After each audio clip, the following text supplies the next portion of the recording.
లక్ష్మి నేను అలా బయటికి అమ్మా అమ్మా ఏమిట్రా గావు కేకలు? లక్ష్మి వాంతులు చేసుకుంటుంది. నేను చూస్తానుండు. పొద్దున్నే పెసరట్లు తింటుంటే ఎక్కువ తినకు అజీర్తి చేస్తుందని చెప్పాను. చెప్పిన మాట వినవా? చూడు ఎలా బాధపడుతున్నావు. నువ్వో తిక్కాడివి, తిన్నందువల్ల కాదురా వాంతులు. మరి దేనికి? నువ్వు తండ్రివి కాబోతున్నావు. అబ్బా నేను తండ్రిని కావడం ఏంటే? నాకు ఆల్రెడీ ఓ తండ్రి ఏడ్చి చచ్చాడుగా. అప్ప పగులుతుంది.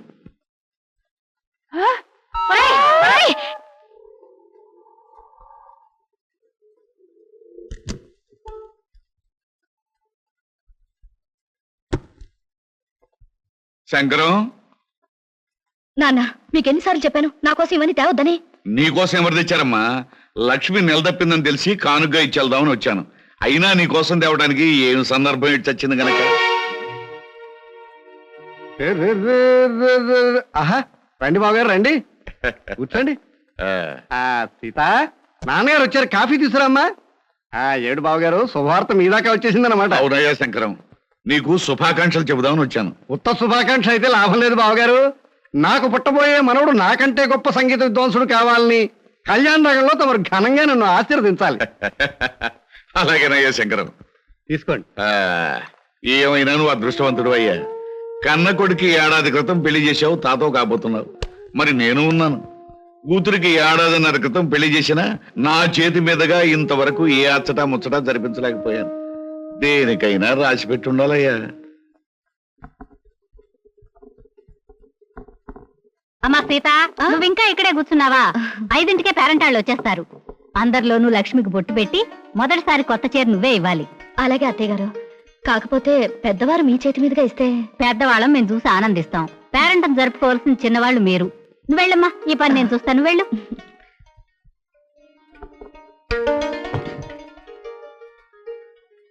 అందరి ముందు కూర్చోవలసిన లక్ష్మి ఇది కట్టుకుంటే బాగుంటుంది. ఏమిటి లక్ష్మి నువ్వు చెప్పేది? అవునండి, సాయంకాలం పేరెంటంలో మంచి బిడ్డను కనాలని నన్ను దీవించి మొదటిసారిగా నా చేతిలో చీర పెట్టమని మీ వదినికి పురమాయించింది మీ అమ్మ. అయితే దానికి ఎందుకు ఊరికే తెగులు తెగిన కోళ్ళ వరి అయిపోతావు? అయినా మహాలక్ష్మి లాంటి మా ఉదయం చేత్తో తీసుకోవడం మంచిదేగా. దాంట్లో తప్పేంటో నాకు అర్థం అవట్లేదు. మీదంతా ఒట్టి మట్టిపురండి. మనకన్నా ముందు పెళ్ళైనా ఇంతవరకు పిల్లా పాపాలని గొడ్రాలావిడ. అలాంటి గొడ్రాల చేత పిల్లా పాప కోసం దీవెనలు అందుకోవడం అశుభం అండి. ఓహో అలాగా. సర్లే, అమ్మతో చెప్పి వదినికి వేరే పనులు పురమాయించమంటాను. నువ్వేం కంగారు పడుకో. మళ్ళీ రేపు వచ్చి పాఠం చెప్తానమ్మా. మంచిదండి. ఎంత నేర్చినా ఎంత చూచినా. శంకరయ్య గారు, శీఘ్రమేవో సంగీత ప్రాప్తిరస్తు. నాలాంటి మహావిద్వాంసులకు పాదాభందనం చేయడం మామూలే అనుకో. ఏమిటి, సంగీతం నేర్చుకోవాలని సరదా పుట్టిందా? నాకు సంగీతం నేర్పడం కాదయ్యా బాబు. నా కాపురాన్ని కాపాడవయ్యా. ఏమిటయ్యా? నాకు పిల్లలు ఉండరన్నావు, దానికి పిల్లలు పుడతారన్నావు. సంగీతం పేరుతో దానికి దగ్గర అయ్యావు. ఇలా దాన్ని వల్లోకి లాక్కుని నాకు అన్యాయం చేయడం నీకు ధర్మమేనా చెప్పు? చీ చీ చీ చీ, ఎంత మాట అన్నావయ్యా మన్మధరావు. నాకు అలాంటి దురుద్దేశాలు ఏవీ లేవయ్యా. నాకు కొడుకులున్నారు, కోడళ్ళున్నారు, మహాలక్ష్మి లాంటి భార్య ఉంది. నాకు సంగీతం అంతగా రాకపోయినా కాస్తో కూస్తో సంస్కారం ఉందయ్యా. మరి నువ్వు చేస్తుంది ఏమిటయ్యా? చూడు మన్మధరావు, పేకాట అనే దురలవాటికి అలవాటు పడిపోయాను. ఎప్పటికప్పుడు డబ్బులు కావాలి. జాతకం అనే నెపంతో డబ్బులు సంపాదిస్తూ ఉంటాను. మీ ఆవిడ ముందు నోటికొచ్చిందల్లా కూర్చి అరపదరప చిల్లర పుచ్చుకుంటూ ఉంటాను. అంతేకాని కల్లో కూడా నాకు ఆవిడ మీద దురుద్దేశం ఏమీ లేదయ్యా. నువ్వు చెప్పేది నిజమా? నీ మీద ఒట్టు. అమ్మయ్యా, ఇప్పుడు నాకు మనశ్శాంతిగా ఉందయ్యా. చూడు శంకరయ్య, నీకు ఎప్పుడైనా డబ్బు కావాలంటే నన్ను అడుగు, నేను ఇస్తాను. అంతేనా? నువ్వే డబ్బులు ఇస్తూ ఉంటే సంగీత పాఠాలు ఎందుకు చెప్తానయ్యా? అయినా నా పిల్ల కూడా నాకు సంగీతం వచ్చు.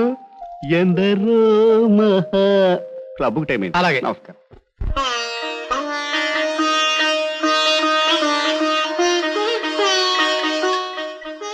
భగవంతుడా, ఈవేళ నా పుట్టినరోజు. ఇన్నేళ్లు నా పుట్టినరోజు ఒక పండుగలా జరిగేది.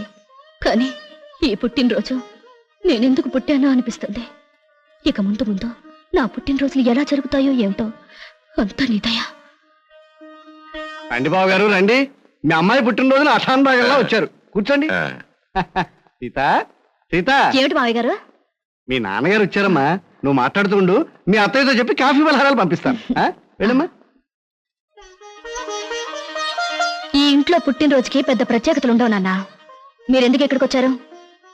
ఎవరి పుట్టినరోజుకి ఏ ప్రత్యేకత లేకపోయినా నా బిడ్డ పుట్టినరోజు నాకు ప్రత్యేకమైన రోజమ్మా. ప్రతి సంవత్సరం నీ పుట్టినరోజుకి ఏదో కానుకిచ్చేవాడిని. అలాగే ఈ సంవత్సరం కూడా నీకు ఇష్టమైన డైమండ్ నెక్లెస్ తీసుకొచ్చాను. బాగుంది నాన్న, దీని ఖరీదంతా? ఖరీదే ఉందమ్మా. అయినా కానుక తీసుకునేటప్పుడు ఖరీదు అడగటం ఏంటమ్మా? ఈ ఇంటి కోడలికి ఇంత ఖరీదైన నగలు పెట్టుకునే అర్హత లేదు నాన్న. తీసుకోండి. అమ్మా సీత, ఈ సీత కోటీశ్వరుడి కూతురు సీత కాదు నాన్న, ఒక కంపెనీలో ఉద్యోగస్తుడి భార్య. ఇంత విలువైన నగలు మీరు కానుక ఇచ్చినా కూడా నేను తీసుకోను. ప్లీజ్ తీసుకెళ్ళిపోండి. అది కాదమ్మా నేను చెప్పేది. మీరు ఇంకేం చెప్పక్కర్లేదు, నేను తీసుకోను. Please take it away.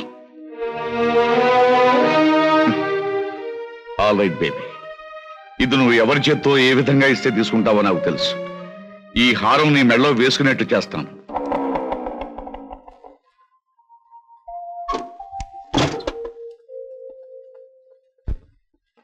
Sita, ఈరోజు నీ పుట్టినరోజుని నా బోనస్ డబ్బు, కమిషన్ డబ్బు, దాచుకున్న డబ్బు అన్నీ కలిపి నీకు అద్భుతమైన బహుమతి తీసుకొచ్చాను. ఏమిటది? నీకిష్టమైన రవల్ నెక్లెస్.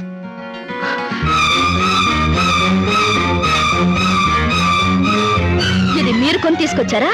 లేకపోతే కొట్లో కొట్టేసి తెచ్చానుకున్నావా? కాదా, పరాయి వాళ్ళ దగ్గర అడుక్కుని తెచ్చిచ్చారనుకుంటున్నాను. సీత, ఏమిటి నువ్వు అనేది?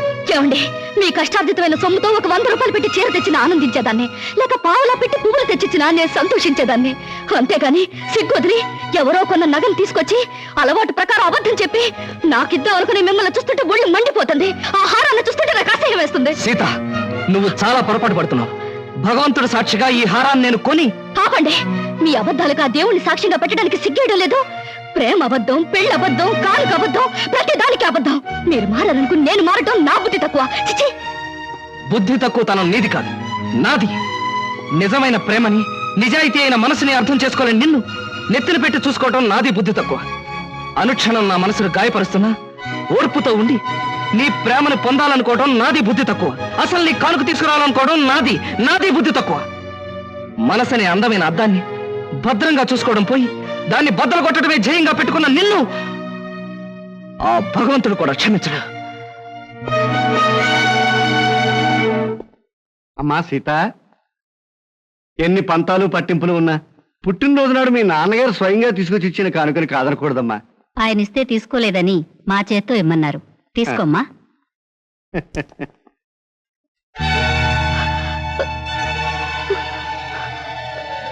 అంటే ఆయన నిజంగా నా కోసం తెస్తే అపార్థం చేసుకున్నాను.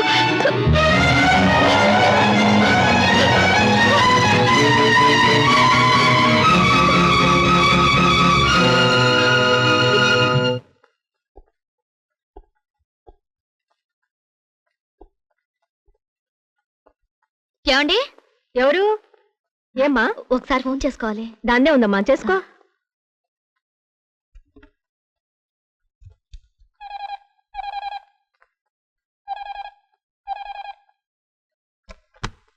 Hello, Ramakrishna speaking. నేనండి, సీతని. ఏమిటి అనుకోకుండా ఎక్కడికి ఫోన్ చేశావు? చేసిన పొరపాటు క్షమించమని అడుగుదామని. సీత, ఏమండి, ఎంతో ప్రేమతో మీరు తీసుకొచ్చిన నెక్లెస్ ని మా నాన్నగారు మీ చేత్తో ఇప్పించారని అపార్థం చేసుకుని వద్దన్నాను. తర్వాత నిజం తెలుసుకున్నాను. మీలాంటి మంచి మనిషిని ఎంతకాలం బాధ పెట్టినందుకు నన్ను క్షమించండి. అవే మాటలు సీత. ఆలుమగల మధ్య ఉండాల్సింది మన్నింపులు క్షమాపణలు కాదు, ప్రేమ, అనురాగం. ఈరోజు సాయంకాలం మీకు నచ్చిన చీర కట్టుకుని మీకోసం ఎదురు చూస్తుంటాను. తొందరగా రావాలి. తప్పకుండా వస్తాను సీత. ఈ రోజు మన జీవితంలో మరుపురాని రోజుగా మారాలి. అయితే 6 గంటలకు రావాలి. ఎంత పనున్నా, ఎలాంటి పరిస్థితి వచ్చినా మీరు వచ్చే తీరాలి.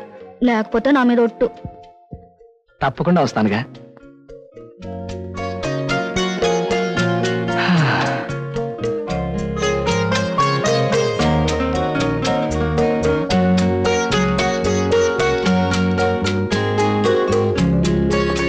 సీత,